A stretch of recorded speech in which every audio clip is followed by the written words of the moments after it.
성도 한 분이 올림픽대로를 달리다가 과속 차량을 단속하던 경찰에게 속도 위반으로 단속을 당하게 됩니다.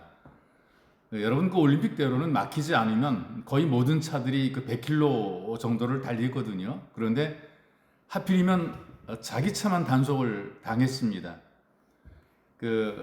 자기 차가 잡히는 그 순간에도 차들이 100km로 씩씩 달려간단 말이죠.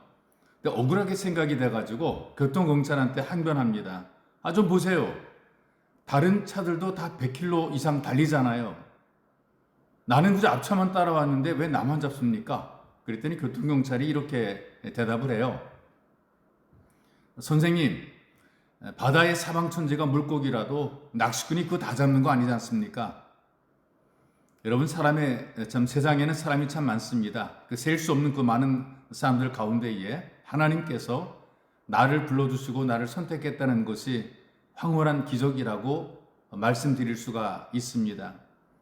이 메시지를 보고 듣는 여러분들은 이미 그 구원의 기적을 누리고 있는 사람들입니다. 하나님 말씀인 성경은 우리들에게 이런 기적의 현장을 소개해 주고 있는 것이죠. 그래서 제가 성경 말씀 하나를 여러분들에게 소개해 드리려고 합니다. 누가복음 5장 1절에서 6절까지 말씀인데 제가 여러분들에게 읽어 드리겠습니다. 무리가 몰려와서 하나님의 말씀을 들을새 예수는 게네사렛 호숫가에 서서 호숫가에 배 두 척이 있는 것을 보시니 어부들은 배에서 나와서 그물을 씌는지라. 예수께서 산 배에 오르시니 그 배는 시몬의 배라. 육지에서 조금 떼기를 청하시고 앉으사 배에서 무리를 가르치시더니 말씀을 마치시고 시몬에게 이르시되 깊은 데로 가서 그물을 내려 고기를 잡으라. 시몬이 대답하여 이르되 선생님, 우리들이 밤이 새도록 수고하였으되 잡은 것이 없지만은 말씀에 의지하여 내가 그물을 내리리이다 하고 그렇게 하니 고기를 잡은 것이 심히 많아 그물이 찢어지는지라. 빈 그물을 씻고 있다가 예수께서 말씀하신 대로 순종해서 물고기를 잡아서 두 배 가득하게 된 것 놀라운 기적입니다. 그런데 그보다 먼저 누린 기적이 있는데 그건 다른 것이 아니라 구원의 기적입니다. 다르게 표현하게 되면 선택받은 기적이라고 말씀드릴 수가 있습니다. 그래서 이 베드로가 이런 사실들에 대해서 은혜를 간증을 해요. 그 베드로 사도행전 15장 7절에 이렇게 그 베드로가 이야기를 합니다. 형제 여러분, 여러분이 아시는 대로 하나님께서 일찍이 여러분 가운데서 나를 택하신 것입니다. 이 베드로가 하나님의 선택으로 구원받은 사실을, 이 기적을 직접 체험을 했고 이 선택이 전적으로 하나님의 은혜라는 사실을 고백을 하는 것입니다. 많은 사람 가운데에 여러분과 제가 하나님의 자녀로 선택된 것이 말로 닿을 수 없는 은혜라는 이야기지요. 목사님이 길을 가고 해서 신호등 앞에 잠시 멈춰 서 있는데요. 그때 그 교회 청년이 목사님 앞으로 다가와서 인사를 합니다. 목사님, 제가 교회에서 목사님 설교를 통해서 늘 은혜를 많이 받고 있습니다. 그런데 제가 성경을 읽으면서 평소에 늘 궁금했던 것 한 가지가 있습니다. 목사님이 묻습니다. 무엇이 그리 궁금하냐? 이 청년이 이렇게 얘기를 해요. 예수님은 전지전능하신 하나님의 아들이십니다. 그럼에도 불구하고 왜 하필이면 그 많은 사람 가운데에 이 가룟 유다처럼 자기를 배반할 사람을 자기의 제자로 삼으셨습니까? 여러분 궁금하지 않으십니까? 그런데 목사님 이렇게 대답을 하십니다. 글쎄, 나도 그것이 궁금하긴 하다. 그런데 그보다 훨씬 더 궁금한 것이 한 가지가 있는데 왜 하나님께서는 나 같은 죄인을 버리지 않고 구원해 주셨는지 모른다는 것이다. 그래서 기적이다. 이렇게 대답을 했다고 합니다. 우리는 하나님을 잊어버리고 살아도 하나님께서는 결코 우리를 잊지 않으십니다. 이를테면 베드로가 예수를 잊었을지 모르겠지만 예수님께서는 결코 베드로를 잊지 않고 찾아오십니다.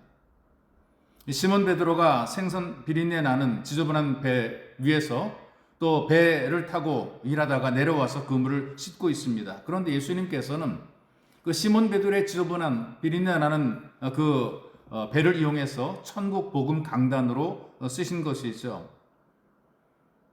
그 생선잡이 배가 생명을 구원하는 생명의 강단이 된 것입니다. 예수님께서는 좋은 대리 속으로 잘 건축된 회당을 사용하지 않으시고 바로 이 베드로의 배를 선택하셔서 그 위에서 생명의 말씀을 선포하신 것이죠. 예수님께서 이 시간 우리 인생의 선장이 될 수 있기를 간절히 기대해 봅니다. 하나님께서는 오늘도 우리를 거룩한 목적으로 쓰시기 위해서 구원해 주신 것이고, 또 하나님께서 우리를 고귀한 하나님의 자녀로 삼으실 뿐 아니라 하나님의 신실한 일꾼으로 세워 사용하시기 위해서 우리를 선택한 것입니다. 그런 의미에서 우리의 직장, 우리의 사업이라든가 또 일을 통해서 하나님의 뜻을 이루기 위해서 바로 내 인생의 배를 선택하신 것입니다. 그러므로 내 삶의 현장이 곧 예수님의 거룩한 강단이 될 수 있다는 사실을 우리가 기억해야 되고, 이것이 바로 우리에게 임한 위대하고 놀라운 기적이 되는 것입니다. 여러분과 내가 하나님이 쓰시는 위대한 기적의 강단이 될 수 있다는 것입니다. 그러니까 선택받은 사람은 고급한 복을 누리며 살게 되는 것이죠. 그러니 여러분, 이 말씀을 들으시면서 한 번 더 생각해 보시기 원합니다. 이제까지 여러분이 누리는 이 구원의 기적을 한번 확인해 보시기를 바랍니다. 그래서 여러분들의 인생과 삶이 하나님의 기적으로 산다는 사실을, 여러분들이 부름받아 하나님의 존귀한 자녀로 살아가는 바로 이 자체가 놀랍고 위대한 기적의 자리이며, 여러분들이 일하고 있는 일터가 살아가는 삶의 현장이 기적의 현장이라는 사실을 믿음으로 받아들이고 순종하시기를 주님의 이름으로 축복합니다. 참으로 존귀하신 아버지, 고맙습니다. 우리를 이 땅의 수많은 사람 가운데에 하나님의 자녀로 부르시고 선택하셔서 하나님의 도구로, 하나님의 일꾼으로 세워서 사용하시는 것 너무나 감사를 드립니다. 부족한 우리 인생을 하나님의 귀한 강단, 생명의 역사가 전달되고 은혜와 복이 전달되는 이 귀한 강단으로 우리를 사용하셔서 하나님의 영광을 드러내게 도우신 것 감사합니다. 기쁘게 하나님께 쓰임받는 삶이 되게 도와주시고 감사하는 예배자가 되도록 은총을 덧입혀 주옵소서. 보배로우신 예수님의 이름으로 기도하옵나이다. 아멘.